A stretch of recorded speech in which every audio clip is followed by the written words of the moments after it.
Hi friends. ఒక గొర్రెల కాపరికి 100 గొర్రెలు ఉండేవి. 100 గొర్రెల్ని కాపరి తన కంటికి రెప్పలా కాచుకుంటూ ఉండేవాడు. వాటికి ఆహారం పెట్టడానికి ఒక రోజు అడవి మార్గంలో వాటిని తీసుకొని వెళ్తున్నప్పుడు ఈ 99 వెళ్ళే ఆ రూట్లో ఆఖరి గొర్రె వెళ్లకుండా మరి ఈ వెళ్ళిపోతూ ఉంటే అది అక్కడ ఇంకా గడ్డి మేస్తూ అక్కడ ఆగిపోయింది. ఈ కాపరి అన్నిటినీ తోలేననే భ్రమలో వీటిని తీసుకొని వెళ్ళిపోయాడు, అన్నీ వచ్చేసాయి అనుకొని.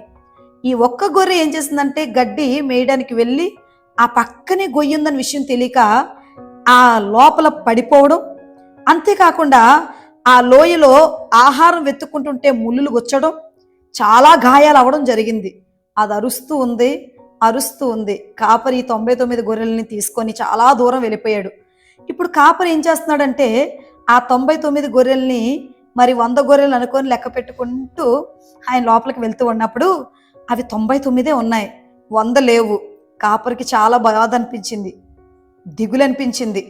99 గొర్రెలను అక్కడ పెట్టేసి ఆ ఒక్క గొర్రె కోసం ఆయన పరుగు పరుగున ఆ రాత్రి ఆ చీకటిలో దాన్ని వెతుక్కుంటూ వెళ్ళి ఆ ప్రాంగణం అంతా కూడా దాని స్వరంతో కేకలేసినప్పుడు ఈ గోతులో ఇది కనబడింది. 99 గొర్రెల కంటే దారి తప్పి వెళ్ళిపోయిన దానికోసం నాకు ఎందుకు అని కాపరి అనుకోవచ్చు.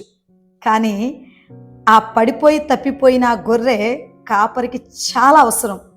ఫ్రెండ్స్, మీ లైఫ్లో ఎలాంటి విషయంలో పడిపోతున్నారు? కాపరి నిన్ను ఎంత ప్రేమిస్తున్నాడో తెలుసు. బైబిల్ గ్రంథములో యేసు మనకు మంచి కాపరట. ఆయన మంచి కాపరిగా ఉన్నప్పుడు ఒక్కొక్కసారి మేస్తూనో లేకపోతే ఇంకేదో రూట్లో తెలియకుండా వెళ్ళి పడిపోయే పరిస్థితులు ఏమైనా ఉన్నారా? అయితే మీతోనే దేవుడు మాట్లాడుతున్నాడు.